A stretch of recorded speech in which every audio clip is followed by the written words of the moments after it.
If you need to know anything about me, is that I have two sides. One being a quirky fake Swede, and the other Irish nationalist. And being the latter, it's my job, nay my duty, to make sure that I make fun of the British at any opportunity possible. So today we'll be talking about what I consider to be the British Empire's worst defeat. Our story starts today in Central Asia, in the so-called Graveyard of Empires, aka Afghanistan. Graveyard of Empires if you ignore the Macedonian, Sasanian, Abbasid and Mongol empires, but we ain't gonna talk about that. By 1842, the year where our events take place, Britain had a firm control of India, the so-called crown jewel of the empire, with nearly all the subcontinent being controlled directly by Britain or by local Indian princes under British influence. However, they were afraid that the influence in the region would be threatened by their great imperial rival of the time, the Russian Empire. The both of them have been trying their best to increase their influence in the region. Britain saw it imperative that they stop Russian expansion lest India was threatened. It was this who led them to Afghanistan, then an emirate under Dost Muhammad, who started to get friendly with the Russians, so he needed to be overthrown ASAP. This led to a British invasion in 1838, deposing him and replacing him with the already deposed and deeply unpopular Shah Shuja. You would think this would be a bad idea since he was known to be a tyrant and thus would galvanize people against British rule. It is, and thus we are starting a bad idea counter. Our second bad idea was who was to be put in charge of the occupation of Afghanistan. That being the man, the myth, the human incarnation of a wet fart, Major General William George Keith Elphinstone, better known as Elfie Bey, the name given to him by the Indian Sepoys. I will refer to him as this for now on because his actual name is so aggressively 19th century that it makes me want to throw up. Born in Scotland in 1782, he joined the British Army as a lieutenant, served in both the Peninsular War and at Waterloo. However, by the time he returned and was promoted to Major General in 1837, he was in the mental and physical condition of a Genshin Impact player. That's to say,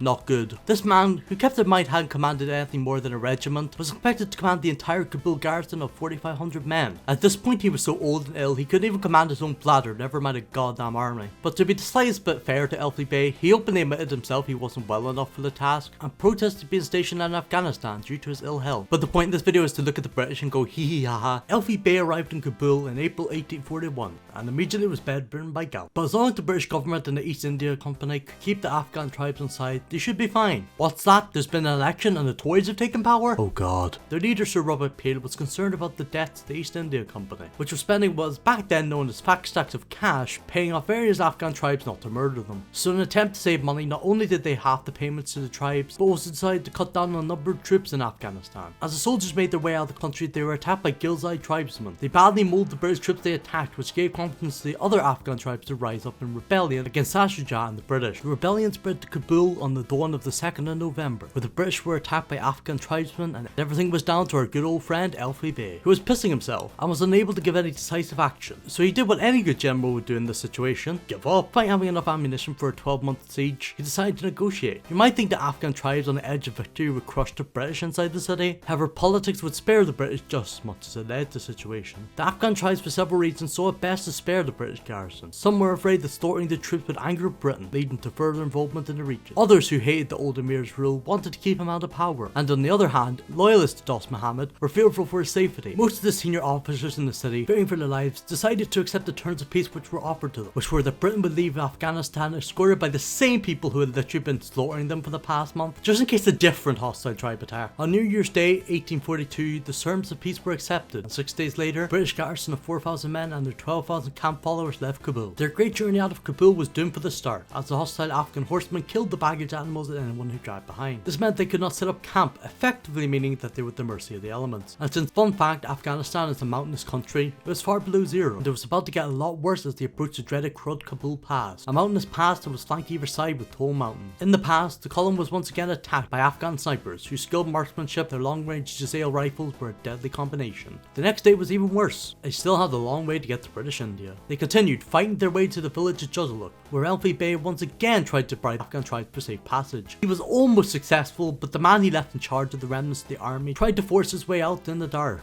Of the 80 men who would make it to the next village of Gandamak, where they would make a last stand against a mob of angry villagers, the only one to survive was a camp surgeon, Dr. William Bryden. It is said as he made it to the safety of Jalalabad, he was asked was he a part of the army of Kabul, to which he responded, "I am the army." And that's what I consider to be the worst defeat in British history. Of course, there are many other military blunders and defeats throughout history that we will inevitably talk about. So if you like that and enjoyed the video, maybe subscribe or not. And remember, the Tories caused all this, don't vote Tory.